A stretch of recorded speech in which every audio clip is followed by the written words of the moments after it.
Waiting for legal. Go for it. Okay. I don't have that. Well, I'll get it started. All right. Welcome, ladies and gentlemen, to the Planning and Zoning Commission for this evening for Tuesday, April 1st. This is not an April Fool's joke. We are here for you. All right. So, do we have established a quorum this evening? We do. Approve minutes for March 4th, 2025. Mr. Chair, I'd like to make a motion to approve the minutes for March 4th, 2025. Got a first? Second. Got a second. All in favor? Aye. Aye. Any opposed? None. Recognizing persons not on the agenda this evening? I think me, Chuck Chickarelli. Come on up, Chuck. Just like that? Yes, sir. I need your name and your address for the record. Okay, it's, my full name's Charles, last name Ceccarelli. Address is 3190 Industrial Way. Okay. Can we go? Yeah, what can we do you? Well, I'm here to talk about the proposed power plant. Okay. Or actually, at the moment, to oppose it. Okay, hold on for that then. Okay. That is a public hearing and action item this evening. So when I call for public hearing, then you're going to be coming up, and Sounds then that great. way you'll come up and have that conversation with us then. All right. Awesome. Thanks, I'll be Chuck. right back here. Yes. Thank you, Chuck. Anybody else on the agenda not recognized on the agenda this evening? Okay, seeing none. Commission, I was asked to amend the agenda this evening to go from new business first before public hearing so that we can resolve that before we get into the public hearing and auction. So I will need a motion to amend the meeting.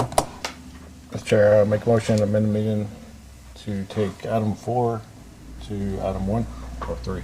Nope, item 6 to item 5. No, item 6 to item 5. Can I have a first? Second. Second, all in favor? Aye. Aye. Aye, all right. So now we will move into our new business. I do have to make a phone call. This new business is an action item preliminary plat. You know what? Here, Vice.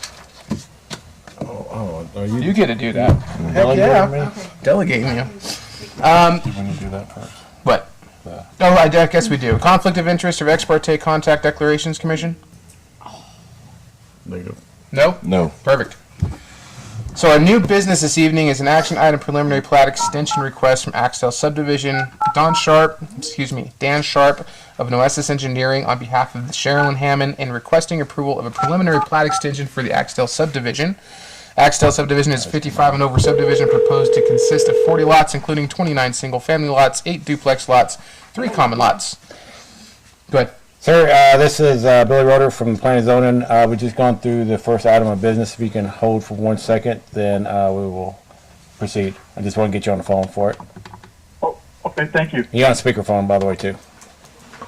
Okay. The Dole development will provide a total of 45 housing units at a complete build-out. Brenda. Okay, as you mentioned, this is a preliminary plat extension request for Axtell subdivision. They are coming up upon their expiration date. They did submit their request within the year for expiration, and so they would just request the additional year extension. Okay. Dan, now that we got you on the line, is there anything you want to add? No, we're only asking for the extension. We've just been hitting with mud season and construction availability, so they're getting ready to. In fact, I think they're actually getting ready to start, or they're right there, right at that point. So that's why we're asking for the extension. Okay, perfect. Commission, any questions? No, sir. Okay, then I'm looking for an approval. Right, guess not an approval. I'm looking for Motion. a motion for approval. Mr. Chair, make a motion to approve the preliminary plat extension request by Axtell Subdivision of care of Dan Sharp. Okay, so first by Billy, Second. second by Rob. Rob, start with you. Aye. Billy? Aye. Christina? Aye. Aye for me as well. Motion passes. Dan, thank you so much. You are free this evening. Have a great evening. Thank you. All right, bye-bye. Bye. Okay, let's move on to our public hearing and action this evening. Our first one is a conditional use permit for is it Merida or Merida? Moreda? Merida, okay.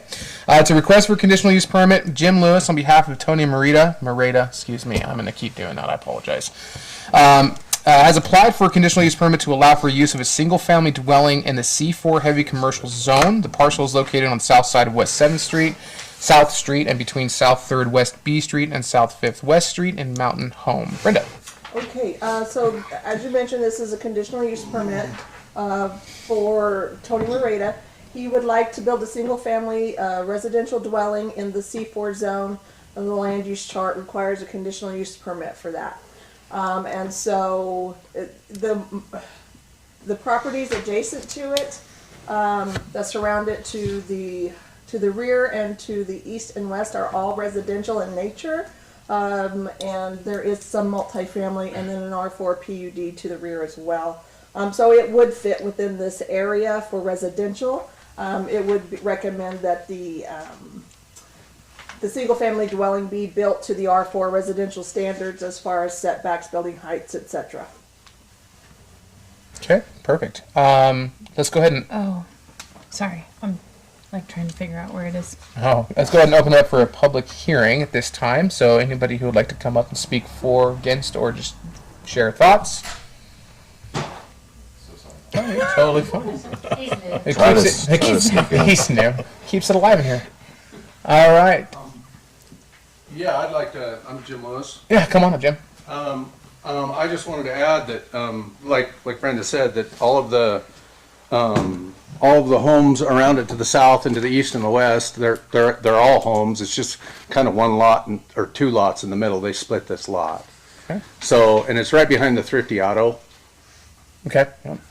So on 7th Street. So, why does it say 2655 Northeast Haskett Place then? That's my address. Oh, okay. I'm sorry. Yeah. That's our address. As the applicant. Okay, got it. So this one is behind the Thrifty. I know where it's at. Okay. It is right adjacent to the canal. Yeah. Okay. Anything else, Jim? Nope, that's about it. Perfect. Can you state your address again, just for the record? My address is 2655 Northeast Haskett Place Okay. in Mountain Home, Idaho. Perfect. Thank you, sir. Anybody else? Okay, seeing none, we'll go ahead and close the public hearing. Commission, questions, thoughts, motions? None. Seems pretty straightforward to me. Yeah. Okay, looking for a motion. Mr. Chair, I'd like to make a motion to approve application PZ 25-4, conditional use permit to allow a single-family dwelling in the C4 heavy commercial zone. Okay, first by Christina, Second. second by Rob. Christina, we'll start with you. Aye. Billy? Aye. Rob? Aye. Aye for me as well. Motion passes. Moving on to our next action item this evening, it is a conditional use permit from Idaho Power. A request to amend an existing conditional use permit. Jeff, here we go. It's Mafuscio. Yep, all right. On behalf of Idaho Power, has applied to amend the existing conditional use permit to add and operate a natural gas-fired facility and laydown area next to the Idaho Power's existing Bennett Mountain Power Plant. Idaho Power will continue to operate at the existing site and will expand the facility to include the 3 parcels to the east of the existing site owned by Idaho Power. The applicant also includes a waiver of the building height requirements, front setbacks from the landscape requirements of the I-1 light industrial zone. The parcels are located on Industrial Way, north of I-84, south of Northeast Veterinary Drive, and west of Highway 20 Mountain Home. Brenda. Okay, you pretty much said everything in a nutshell. They currently have existing conditional use permit. They've actually been through the process 3 times. I don't know if Idaho Power themselves has been through the process, but there have been 3 conditional use permits at this location. It does allow, I think their existing CUP allows up to 180 megawatts of power. This new plant will be 167 megawatts of power. And so they have been approved, and they do exist on at their current location, and they will just expand to the east on the 3 additional parcels there in the Mountain Home Industrial Park. I've taken ownership of that, and those parcels are owned by Idaho Power.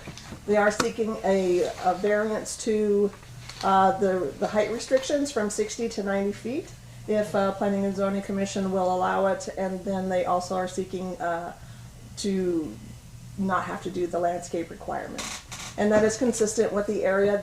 The other uses in that area do not have any front landscaping. They're mostly gravel, and that would be consistent with the remaining parcels there in that location. Okay. I'll then bring up the applicant. Come on up. Thank you. Jeff Mafuccio with Idaho Power. Address is 1221 West Idaho Street, Boise, Idaho. And then my colleague here, Trevor, will be available to probably answer some questions. He's the engineer on the project. So Okay. Perfect. Thank you. state your name and address. Trevor Malum, 1221 West Idaho Street, Boise, Idaho. So we appreciate your time tonight, and we'd like to present some information about our proposed Bennett Mountain Power Plant expansion. And so a little bit of overview is that, part of this project is our commitment to serve our customers with reliable, affordable energy. As our service area grows, we have to grow to keep up to provide that power as regulated by the Idaho Public Utility Commission. So we're proposing, this is a little model that's been put together. It's pretty close to what we expect it'll be, and I'll kind of talk about why it's a proposal. But this is proposed natural gas plant, utilize existing infrastructure at the existing Bennett power plant. And then so we're requesting a conditional use permit to build and operate, and then variances for height, setbacks, and landscape. And again, we'll get some more details. So we'll talk a little about Idaho Power, about this proposal, why natural gas, why this location, some of the views and sounds, and then we'll wrap up some of the public outreach we had done. So just a quick overview of Idaho. Again, Idaho Power, we serve mostly across southern Idaho and into eastern Oregon. We've got a lot of generation facilities, variety. Our backbone is still hydro. It has been for over 100 years. But we can't build more hydro, so we have to start to supplement with additional resources such as some thermal gas, and we still have some coal in our system, but we're slowly kind of getting away from that and largely replacing it with natural gas as an abundant and reliable resource. We're starting to get more involved with some battery storage to meet some of our peak demand needs, so we're starting to work through that. And a year ago it said 640,000, or maybe 2 years ago, now it's 650,000 customers. Customer accounts, not individual folks, but across the service area. So it's, we're all seeing the growth. Our reliability, we do keep the lights on 99.986% of the time, so we're very proud of that. Through products like this and everything else, we work hard to keep our rates 20% below national average for residences and 30% below for commercial customers. And so again, kind of talking about that energy mix in 2024, we actually had a pretty good water year. Our hydro is back up almost to 40%, but it used to be like our major resource, right? And so as we grow, again, we can't have more hydros. We start to supplement that with market purchases on our transmission lines, whatever's available. We're a net importer of power now. We used to export power when we didn't need it, but now we're always importing power. And then so we've got some solar and wind on our system. Solar right here, just outside, well, in and outside of Mountain Home. And then again, we've got a little bit of coal, and that's, as that starts to diminish, we're looking to replace it with natural gas. So it's a change of pace for us over the past couple of years on how we can procure resources or generation. It used to be that we saw a need, we'd go out and build it, right? But over time, the regulatory commissions that oversee us, they look at the RP model as a way to help drive down the cost. It becomes more competitive. So what we do is we look at our need. We have a 20-year plan called the Integrated Resource Plan. That's where we work with communities, counties, cities across our service area. We look at what we expect in that 20 years, and we do update that every 2 years. So right now we're just under 4,000 megawatts total, and our plan shows that we need 1,500 megawatts over the next 20 years. And that does not include any big commercial or industrial users that might come into the area. So then we look at what our load and resource. So that's what we are providing and what we're generating, right? And then we look at the time of season and our transmission lines, what we can share on our system. And so that feeds into our request for proposals. It's a competitive solicitation with a third party that's overseen by the Oregon, Idaho regulatory commissions. And that drives market proposals. And so this is where it gets a little interesting is, we're looking for generation and storage. And so we have third-party developers. You may have heard about the Crimson Orchard project. It was recently approved by Elmore County. That's one such third-party developer, Appaloosa Wind, down near Glens Ferry. But we also have Idaho Power self-build bids. And so through that evaluation process and the solicitation process, it's a separate group, this group within Idaho Power, that bids into a project, right? And so it might, such as this gas plant that we're talking about tonight, completely separate group within Idaho Power that's reviewing it. So there is a clear division, and again, there's oversight. And so that's why this is a proposal. It's not a planned project because it's going through the evaluation process. And part of the evaluation is it permittable, right?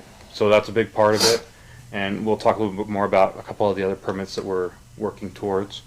And then, we expect that this would be a successful project if it's reliable, affordable, and if we get approvals.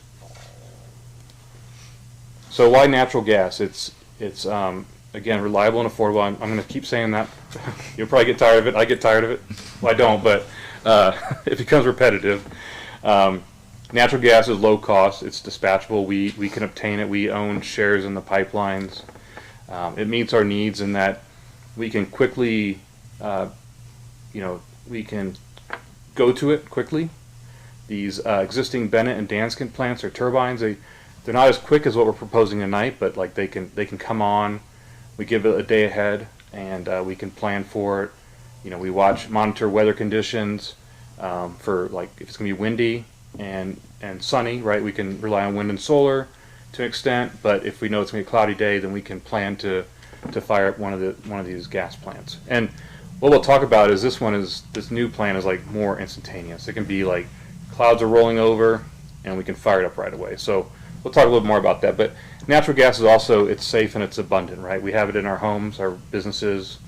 We work closely with our suppliers, Intermountain Gas, to make sure that it's safe. So this is what I was talking about in terms of, so we're doing a reciprocating engine, basically several gas engines, like you have in your vehicle, a lot bigger scale, versus a jet engine turbine that we have out there right now. So what that can do is it can start quickly, it can ramp up quickly, it can ramp it down quickly. It's like the accelerator in your vehicle, right? Like on and off. And this has 9 units, basically 9 engines, so we can kind of play with those levels to meet our needs. So we want to be efficient, right? Affordable. We don't want to like max out 2 and leave the other 7 off, right?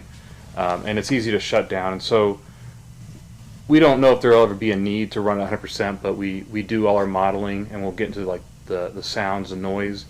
We do all the modeling up to 100%, right? We gotta max it out. So why Bennett Mountain? It's proximity to existing infrastructure. Whenever you can leverage what you already have, substations, transmission lines that run along the north edge of that property, the pipeline's right there. It comes into the existing Bennett plant. We want to optimize that.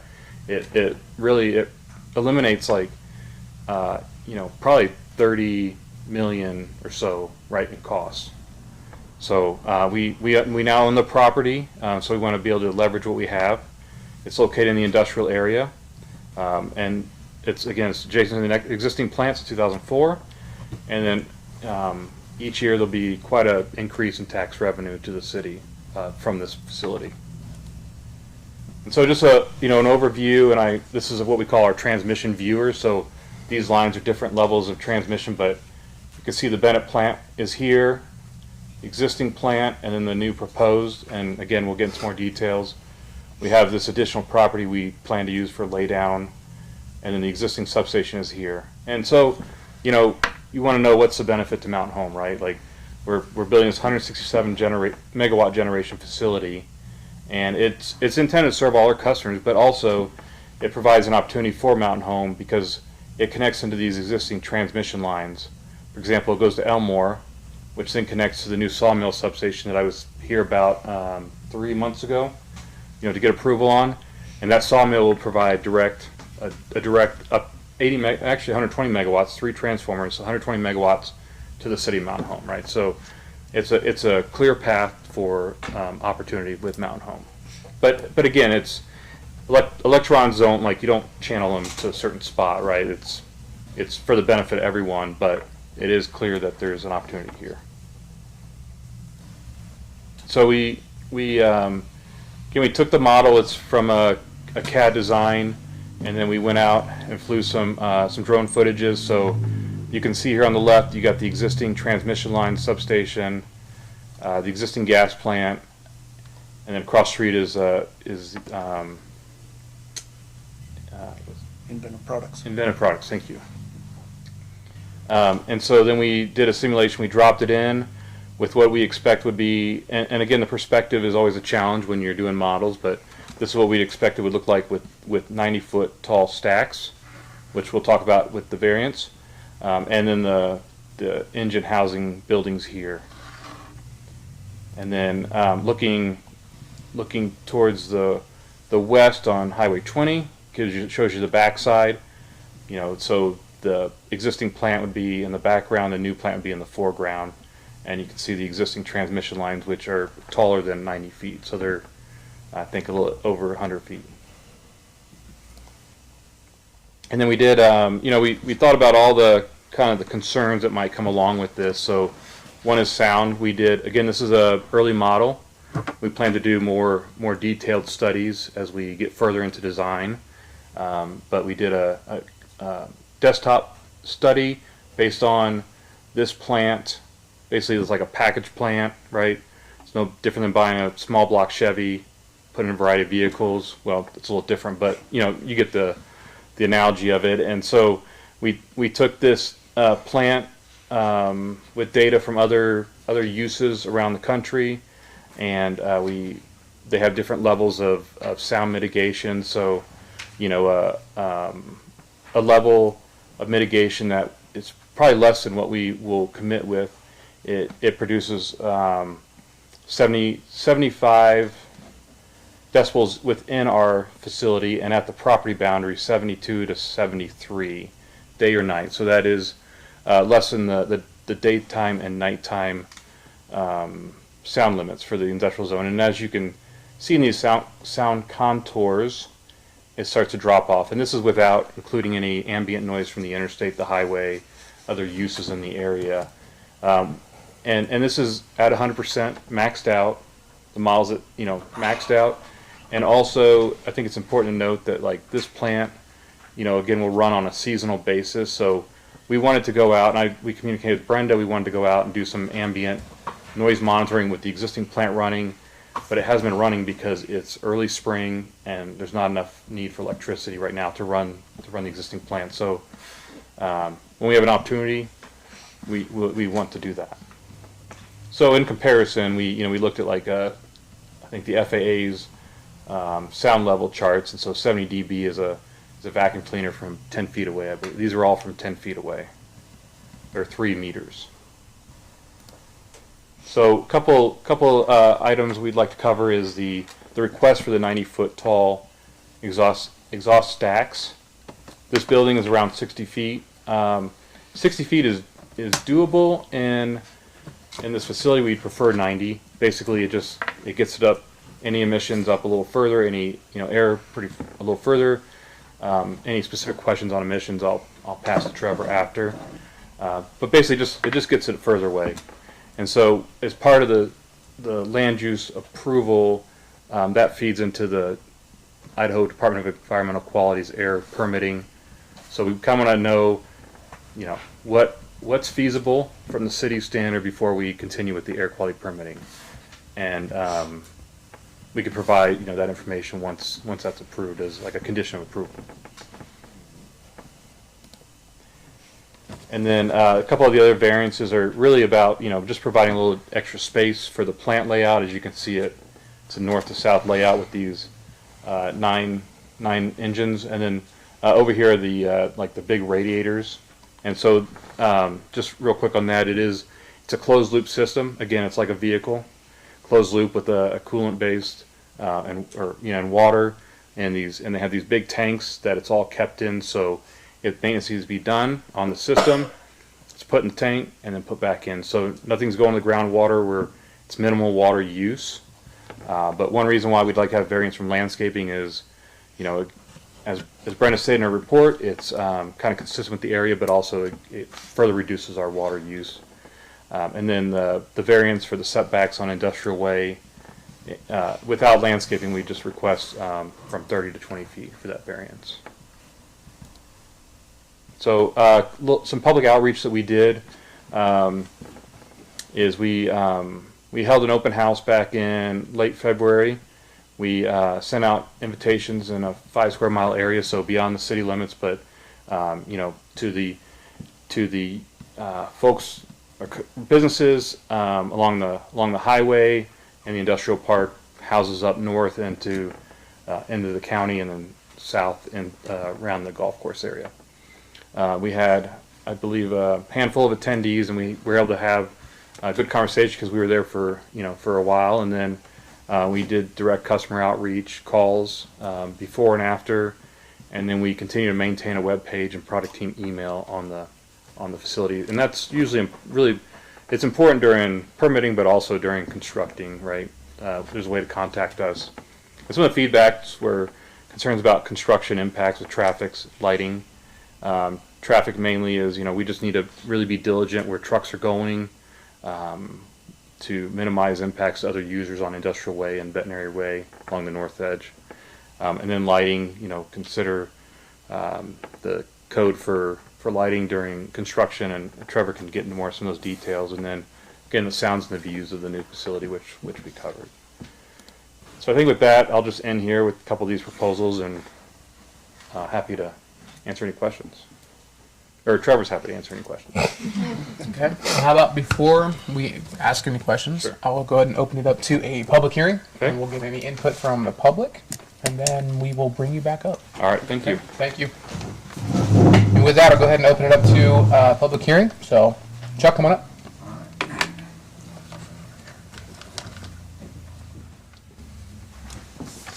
Thanks for hearing me. I might be the only person opposing this, right, at the moment. Just to kind of clear a few things, that when we built our property up there, that land that they have belonged to the city, correct? At the industrial park. Idaho Power recently purchased that Idaho land, or Power- traded. Yes, Idaho Power leases property from the city, and then they've purchased Correct. land up there as well. So when we made our investment on the Inventive property, that was a really hard decision, $12 million building in Mountain Home. And the big driver behind that was, one, I wanted to be here. We employ 120 full-time employees, so there is a tax income coming off of those employees. I got a little disappointed when you guys said there was no landscaping up there, because we work our heart out to keep every weed pulled on all of our properties. I would challenge anybody to find an exposed weed anywhere on our property. We gravelled it with a lot of cost. Our signage is beautiful. I even spent $15,000 on LED lights on this side of the building, and this is going to completely block them from the freeway. So we work really hard at it. We also own this 26 acres right here. We have a planned development to build. I can't quite tell you, I'm under a non-disclosure agreement, but we're within about 90 days of coming to you guys with a significant announcement. This power plant, they're not going to go for it. Imagine you build this beautiful building and we have a big balcony out front. Maybe some of you have seen it where employees play cornhole, and part of why we did that is everybody says employees are their biggest assets, but not many companies prove it. So we put all them beautiful glass fronts in. We put an exercise center in, beautiful exercise center. This big balcony, people go up there and eat. We have dining tables set up to face out the windows, and you see Bennett Mountain and all that. And now we're going to see 90-foot exhaust towers. The thing that disappoints me the most is I was never called by Idaho Power, not once. I came in here, they've asked for a waiver of height limits. Until today, I didn't know what that meant, but now they're talking 90-foot stacks potentially. I really feel that as a major property owner, we have 4 different properties up there valued at close to probably $40 million, as well as the next phase of investment we're about to do. And I just don't have enough information. The biggest one, I think, 2 things. One is the size of it. The other one is the sound. 75 decibels, a hair dryer, a loud radio. I don't want to stand outside of my building. I mean, just imagine you spent your heart and soul and you built this beautiful building with the intent that this was an industrial park, meaning industrial work. I don't have anything against Idaho Power, but the facility at the bottom, we hear it from when it's running, depending on which way the wind's blowing. But there's no heart and soul there, and they were talking about a tax income. I don't know how many employees they're going to hire and work there. That place is like, there's nothing. There's no activity, no nothing. There's no heartbeat. So I'm here to really vehemently request that you guys postpone this decision until they do a better job of sharing it with the local people up there. I was not aware about the meeting at the Elks Lodge. So, I mean, I'm just, it's a significant blow to our potential income if this thing goes into effect. Some of the other things that I have to bring up is, I mean, would love to see a comprehensive plan. I was taking pictures of this as fast as I could in between writing my notes. Also want to point out 75 decibels, or 85 decibels is the threshold for hearing loss. So it's not that far away, okay?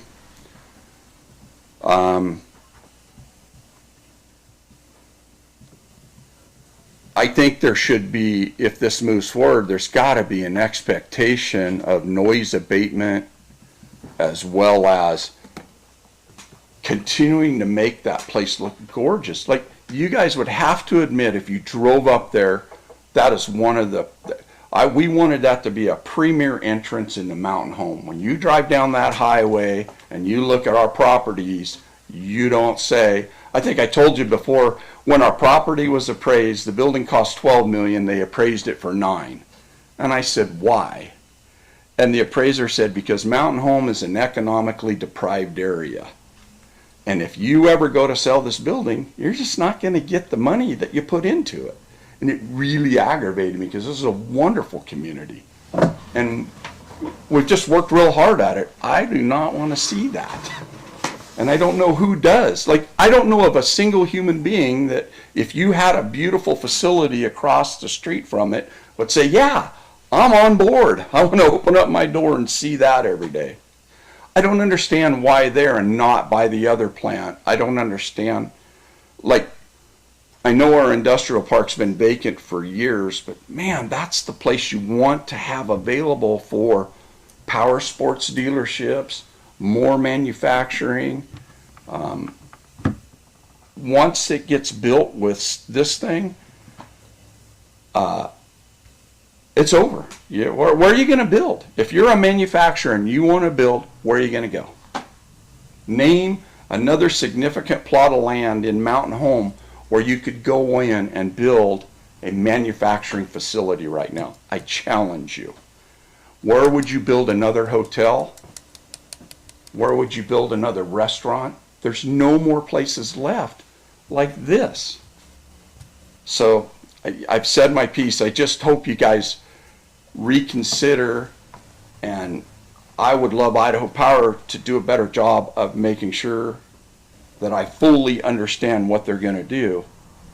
We asked for variances to our landscaping, but it was very much understood that what we were going to do. So there you go. Thanks, Chuck. Appreciate Okay. it. Anybody else care to share? Come on up. Just need your name and address for the record. So my name is Connor, Conner, Dyer, Dyer, address 830 North 9th East Street. So I wasn't expecting to speak. Apologies for the light switch debacle as well. But I wanted to come up today because as someone who worked for In the Ditch, statement, I no longer work for In the Ditch, but I can say that everything that Chuck said was true. Now, I've had a lot of odd jobs here and there, and I can tell when I first walked into that building, it was definitely someone who put their heart and soul into the company. And I have a lot of respect for him. And I'm not up here preaching about profits or sales. That's, in all honesty and with all due respect, I couldn't care less about that. I care about all my friends that work there. And I care, as a health educator for the Air Force now, I also care about sound requirements as well. And that was something that kind of drew a little bit of hair on the back of my ear, making sure that the sound requirements for hearing loss are being adjusted to and catered for. And I mean chronic exposure as well, not just acute, but chronically. The workers that have been working there for 20 plus years, if they continue to work there for 20 plus years, what are the chronic effects of the decibels at that volume, if you will? What are the chronic effects, not just the acute effects? But I wanted to come up here today and say, as I drove up to work every day, and I worked there for about 8 months living here, and I grew up here as well. It was an awesome site. I loved working out there. I actually played cornhole one or a few times. And from a sales point, I will say this much. If I'm a customer, I would not want to drive up, get out of my car, and hear that noise. Now, I wasn't in sales, but I've done sales before, and I can definitely see it from a customer perspective. We do have quite a few customers coming up in person and buying products right then and there or just picking them up. That's also something that kind of, from a sales perspective, from economic growth, In the Ditch being one of the biggest economic growth for Mountain Home, to my understanding, correct me if I'm wrong, I think that would be a huge hit to their sales, and I did just want to say that as well. But just want to say thank you all for your time. I know I'm new. I've never come to these meetings, but I wanted to say thank you. Appreciate it. Thank you. Can I add one last thing, or am I done? Technically, you're done, Chuck. Sorry. That's fine. Anybody else? Okay, hearing none, I'll go ahead and close the public hearing then. I'll go ahead and bring you back up. Thank you. Go back 2 slides. So I heard, pretty sure you heard, noise is going to be one of the biggest things. So Go back to noise. Yeah, and I appreciate that, and I think noise is a funny thing. It's not like a linear scale, and I don't know too much about it except that they're right. Like 90 decibels is a threshold, so that's 15 more than what the city's nighttime standard limit is. But then on the flip side, you go down 15, and it's super down to like 60, and it's very quiet. So we did a model based on like very little sound mitigation at the facility itself. So there are opportunities to further mitigate. We wanted to show you like what the worst case is, and the worst case is it does not exceed the city's sound limits. But there are, like, through the design packages, there are additional sound mitigation packages, and I don't know all those details, but like we were talking with a utility down in Tampa that just put one in with a pretty minimal sound package, and they were showing it at 55 decibels, right? So again, this is a model showing the worst case, running 100%, which would seldom happen, or not happen very often. And so there's additional work we can do, based on the feedback we're receiving, to ultimately have lower readings once it's operational. and I don't know if you want to get into some of those details of like what Yeah. some of those, what that could look like. So you saw in that rendering, the two large buildings, those are engineered buildings, and there'll be insulated panels surrounding the entire building. So inside the building, of course, the large engines are gonna be loud, that's what they are. But external, I mean, these are common facilities going in around the US right now, and we've talked to multiple other utilities, specifically some that have been housed right in within residential areas. And they've got very tight sound restrictions, and they're doing some pretty substantial insulation around the buildings. They've gone so far as to put up walls, kind of like you see if you drive down through the center of Boise off the interstate. They put up the big sound walls for the residential neighborhoods. So there are aspects you can go down, and you can. It kind of depends on how far down do you want to get that noise level. There's different engineered solutions to do it. We are talking to the OEMs, the original equipment manufacturers, and they acknowledge this as well. So they've got different levels, like the radiator fans. They've got 4 different levels of fans. The cheapest being the loudest, the 4th level being the most expensive but the quietest. So right now we're kind of on the border of the level 3 and level 4, going towards the quiet levels to make sure that it's not a noisy facility. But that equipment's not purchased yet. We're still, like we said, it's a proposed facility. We're not going to go spend a bunch of money on something that we don't know for sure if we're going to build it or not. And we have done precast concrete walls around other facilities, mostly for visual obscuration, whether it's by city code, but we found that it does lower like decibels by, like 10%, right? So it does help with some attenuation. And related to that is landscape. I've observed Mr. Chuckarelli's facility. It is immaculate, right? If it was like a garage floor, you could eat off of it. So I do commend that, and I would like to think we would keep that level of standard. But I recognize that we probably can't. But we certainly would gravel it and do our best to keep it weed free and clean. And I mean, I've observed at our existing Bennett plant that it's in good shape. But so we would work hard for that. We have a contract that is run out of our Mountain Home office, and then our Boise Operations Center that manages all our facilities. I do want to say for the record that according to our code 7-7-4, the maximum permissible sound levels within industrial is 90 decibels. So that actually is currently our code that we will be going by for this. Understanding though, in my opinion, a good member of the community reaching out to the people around, hearing the difference, of feelings of what's, their needs and their desires to see and stuff like that. I think as a commission standpoint, our job is to look at those ordinances and look at those codes and base our decisions solely on that. Mm-hmm. It is hard to make decisions based off of public input that aren't necessarily pointing out any faults or any things within that area. However, I always like to put it back on the individuals who are coming in to make sure that they're communicating well with their neighbors. I mean, I think that's an important piece, is just that public communication together. Yeah. And if I may, I mean, we, Paris Dickerson here with Idaho Power also, she could speak to it, but she's, we did reach out to our, maybe, I don't know if it was Mr. Chuckarelli himself, but it was representatives of those companies in the building, and then other neighbors. And they had personal invites to this meeting. The city posted it twice on its, Facebook or social media pages. We always try to do our best when we reach out, and then we had a project recently in Boise where we sent out 600 postcards and 12 people show up, right?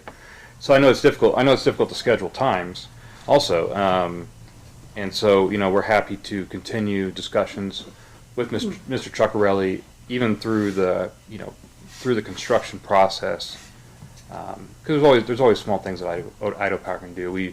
As an example, is our Elmore substation that's a little further kind of northeast of here. We've had some challenges as we've been doing some work over there, and working with neighbors to figure out some sound attenuation solutions, right? So something Idaho Power does take seriously. Commission? The one question I have, and correct me if I'm wrong, you said right now you don't have a sample of the sound currently because you can't run it up. Right. So that would be the question to me. It's like, okay, what is the sound plus added to that new sound? What would that come up to? So We don't have a benchmark sounds you data. don't really stack them, right? So if the ambient is 60, this says producing 70, maxed out.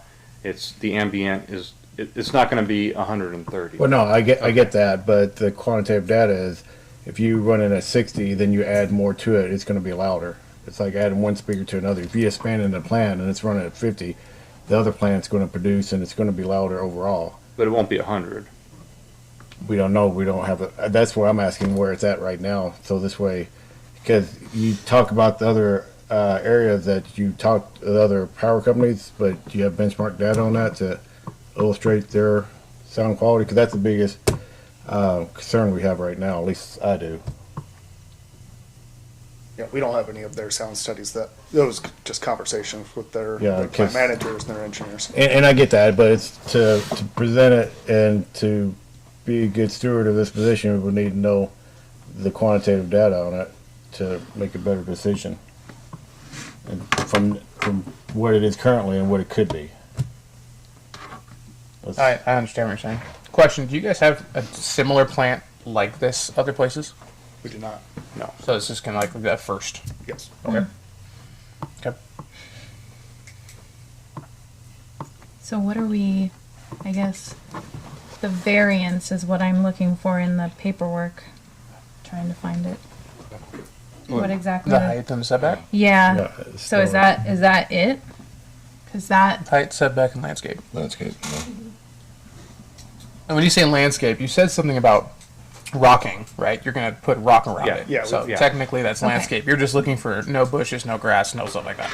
Okay. okay, so I guess so what I'm getting at is if they weren't asking a variance for the landscaping, right? Or the setbacks, they would still be able to build this thing. Mr. Chair, it would also require a conditional use permit regardless. Okay. Yeah. It's kind of like that PUD that we had that one time. Remember? You remember, I do remember. right? Because it was like, it was still permissible to put what they were going to put in there. It was just the slight changes that they were making to the actual planned unit development. Right.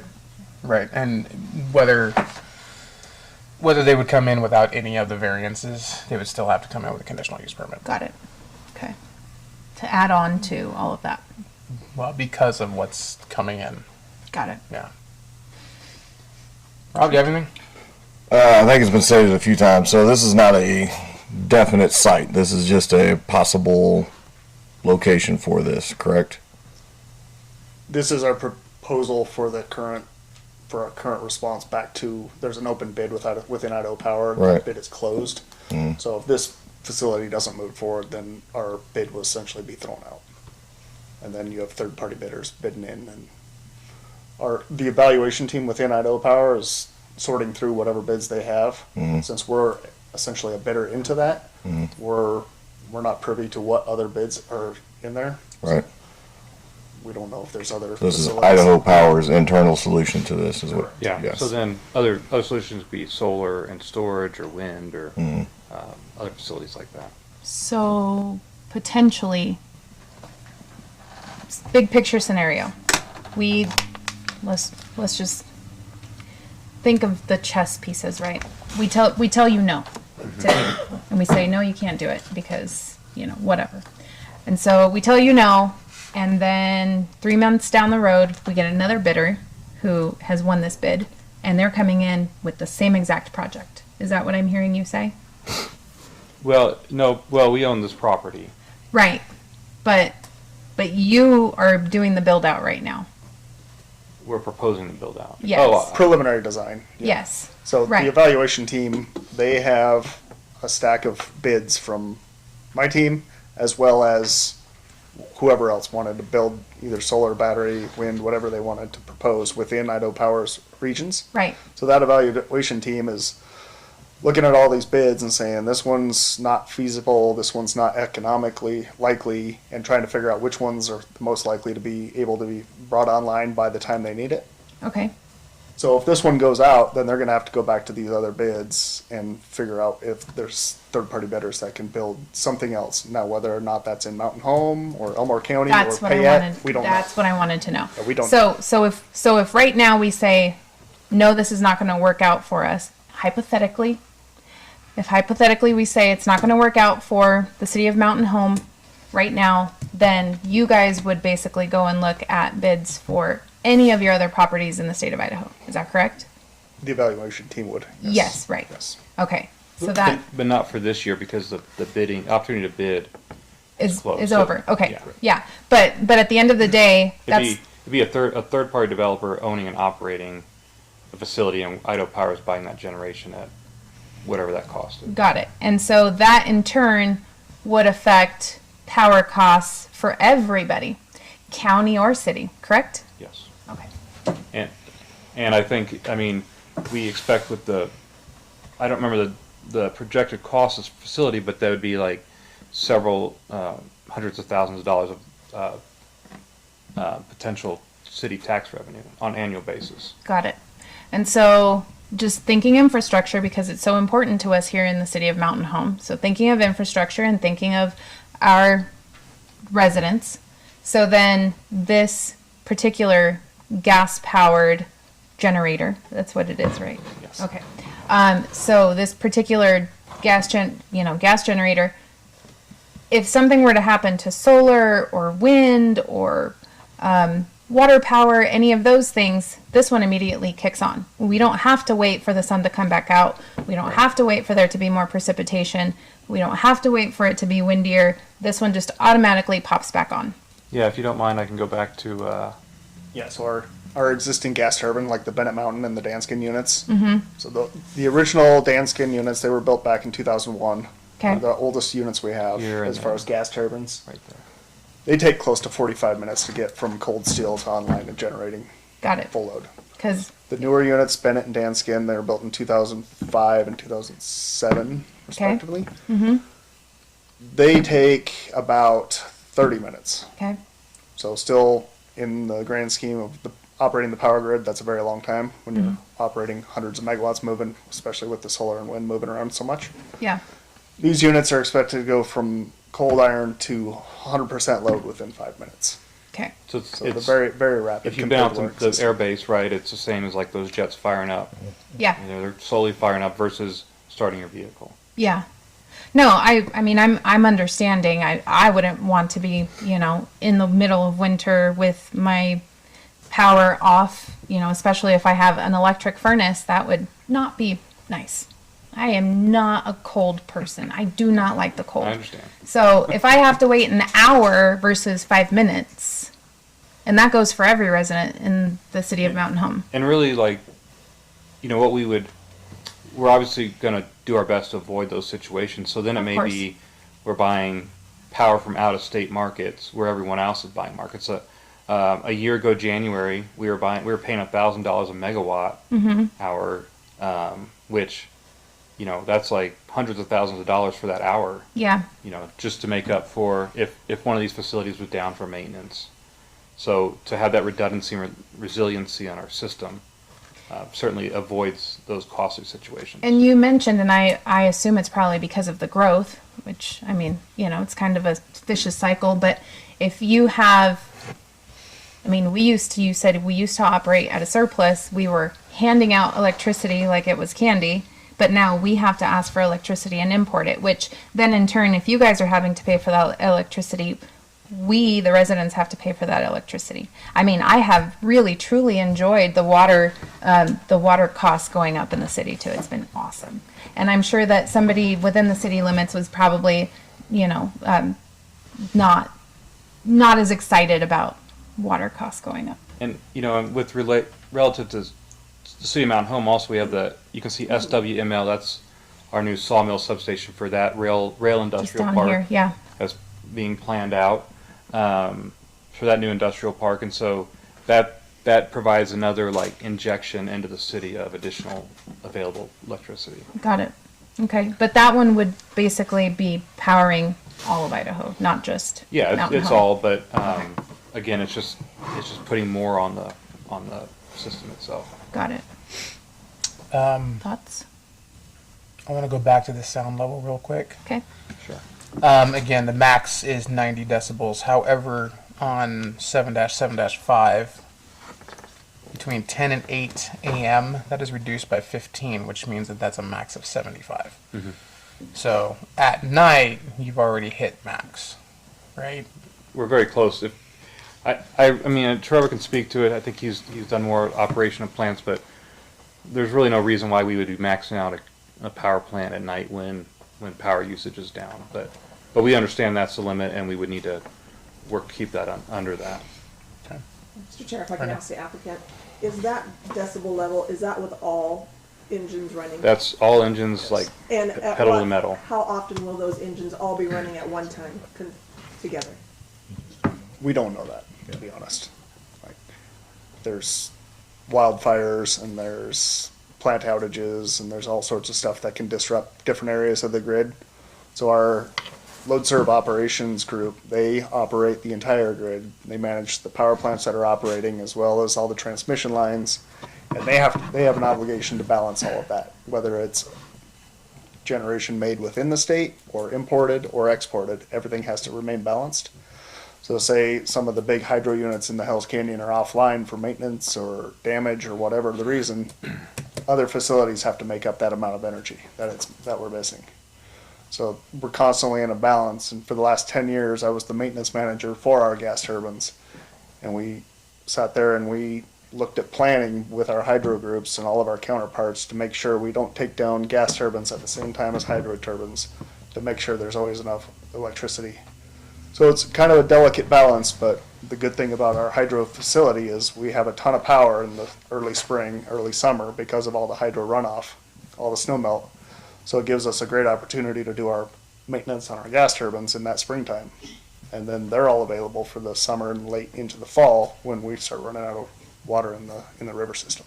And really our peak times where we really rely on these and have to, potentially run all units or run them up to like, again, you don't want to run anything 100%, right? But run them up would be, it's that summer, it's that July to September from really like 5 or 6 o'clock in the evening, or 4 or 5 o'clock in the evening, all the way to about 8 or 9, right? Once the sun starts to go down around 9 or 10, we taper off the system quite a bit. And then I wanted to point out really quickly on the sound decibel thing that you had mentioned. They actually made a comment on that very page right there. It does say modeled maximum operation sound levels at property edge, and it says 72 to 73 decibels day or night. And then they do compare it to the Mountain Home Industrial Zone sound limits as well. Yeah, I didn't point that out. So that PB1 and PB2, or we did the model reading. So beyond our property is 72. I think 72 in the front, 73 in the back, and then quickly as you get into the parking lot of Mr. Chuckarelli's facility, and again, I recognize 70 is not quiet, but it starts to drop significantly. And Yeah, I can see the circle. and to Trevor's point, there's additional mitigations we can do to lower that, Right. so we can continue to work through that. So we won't exceed the limits, but we can do more once approved to further reduce that and to work with our neighbors. Yep. Okay. Do you have something? Well, you said this model, but you just said previously you don't have current data because you're not running it. So that's where I'm hung up at. It's like, okay, when was this data ran? So this model is based on other facilities like this elsewhere. So we went to the manufacturer.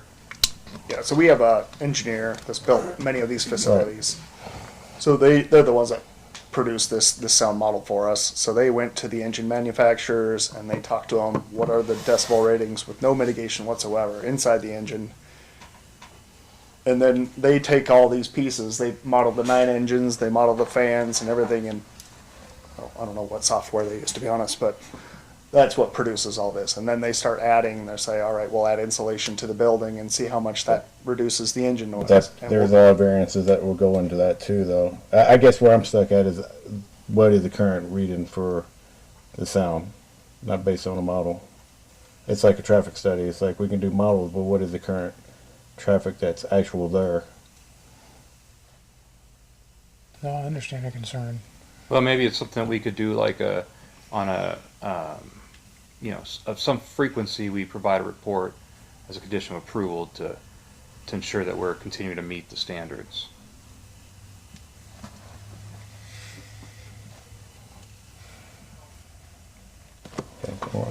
But it's hard to go out and it's hard to do a reading to the commissioner's point. It's hard to do a reading when it's not there yet. Yeah, right. Yeah. Right, I understand the computer models, and I understand what you're saying, because you're going off of, the specs of what other places have done, right? So I completely understand that. However, even looking at, you're still, even with the max on there, you're still 15 below the max decibels. So, Commission, honestly, at this point, I think we're talking about something that really, why? They've done everything in their power to work with the decibel levels and the sound. They're underneath the expected maximum for the code and our ordinances. Unless there's a question on the variance with height, and there's a variance of setbacks and landscaping, I don't see why this isn't just a pushing forward. Could you put a condition on the noise if it does, like we've done in past for PUDs or cups? Well, that kind of goes with what he was saying, was putting a condition on it with the frequency comeback rate. I guess that'd be one of the questions I'd have for Brenda would be, let's say this all goes through, you come back, you plan, you build, it becomes operational, you actually you do a decibel check level at that moment, and you find that you're actually higher than expected. At what point then do you go, okay, we're going to do more? Or would it be too late at that point? No, so as part of the contract, we'll go out to an engineer construction firm to build this, right? And as part of that, there's performance testing. So not only is it how efficient and how many megawatts do we get out of the facility, but is it performing to the emissions that we need it to meet? Because we'll have to have an air permit through the Department of Environmental Quality as well for any emissions. But an acoustic study is also done to make sure whatever we said. So if we tell them it has to meet no higher than 75 at night, then, I mean, that truly 75 is your limit, right? 90 Right. doesn't really make any sense for a facility that can run day or night. Right. Correct. So 75 would be what they have to meet. And if they can't meet it based on what they agree to in the contract, they're going to come back before they get final acceptance of the facility and fix it. Correct. Yes. In that case, then there's I your feel condition. comfortable, Yeah, I like that condition. That way we write that. So, Brenda, work with me on this one. If the condition is that the sound decibels must be 75, no higher, on final build. Yeah, I think the wording would be permissible. Paul, do you have any issues with that type of wording for the condition for the sound? No, that's okay. I mean, I don't know which commissioner said it, but if our standard is at 90, but anything below 90 is gratuitous on the part of the applicant. Yeah. But because this is a conditional use permit, you can set conditions. Correct, Paul? Yes, you can. However, I mean, yeah, in a roundabout sort of way, if you're going to be making an otherwise finding that it is not conducive to the surrounding uses, et cetera, if the applicant, and then therefore because of that, they would be facing a denial situation. If the applicant voluntarily says, no, willing to do these mitigation efforts that are perhaps above and beyond our city code requirements, that would be permissible to do that. Okay. We couldn't outright require it because it is complicit with it is in accordance with our 90 decibel standard. Correct. Okay. Then, in that case, I would propose to the commission that right there is what we go by. Because that is your mock-up, that's your makeup, that is what you're claiming, what you're stating. I would say that right there is the condition. Of, if we are coming here and this is what our model says, then you're going to create based off of what you have provided to show us, and then that would be, does that make sense? Yes. In regards to industrial and that sort of thing, because this is an industrial zone, correct? What kind of, my question is what kind of restrictions do we have in regards to things like emissions and that sort of thing?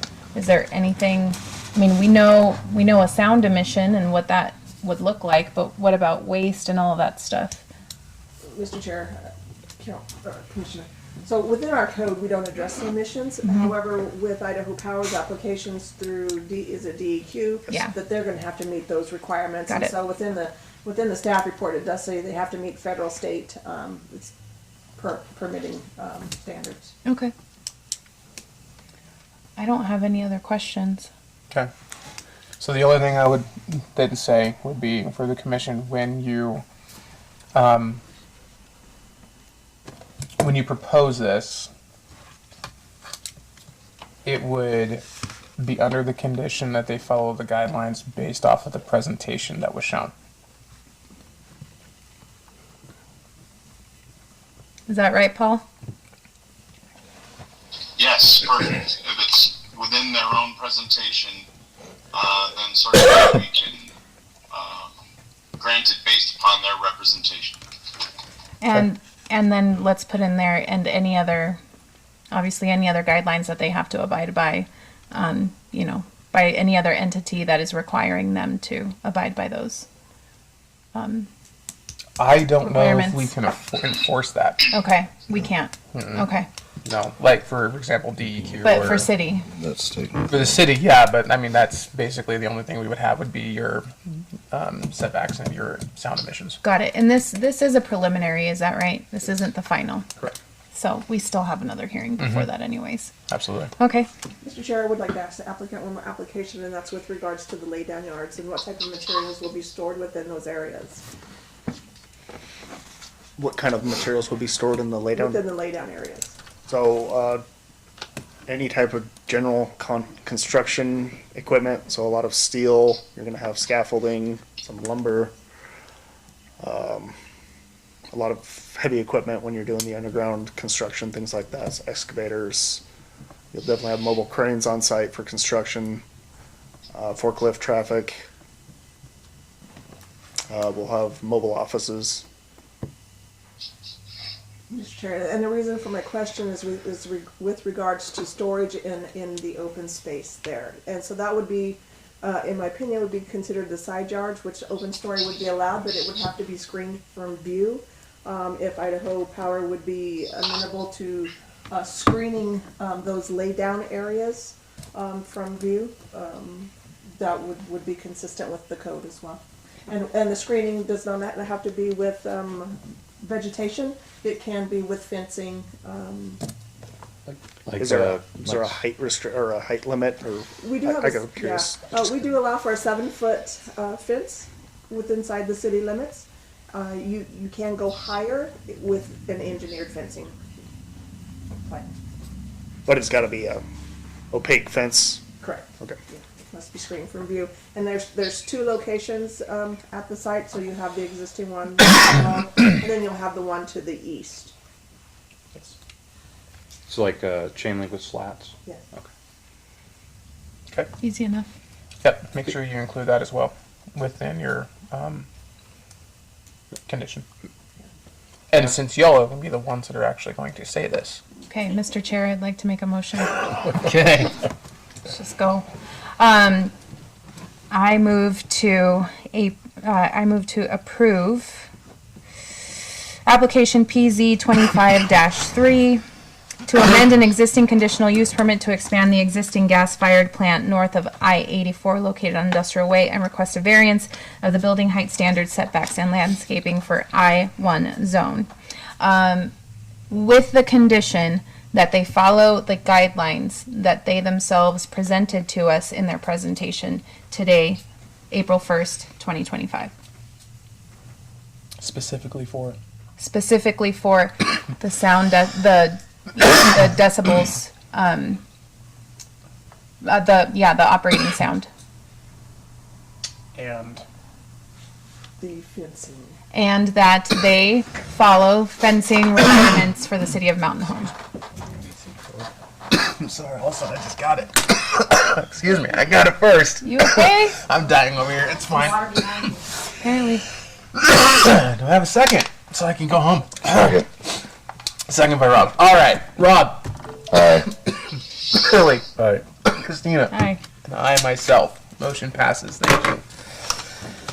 I'm so sorry, everybody. Excuse me. All right. Old business.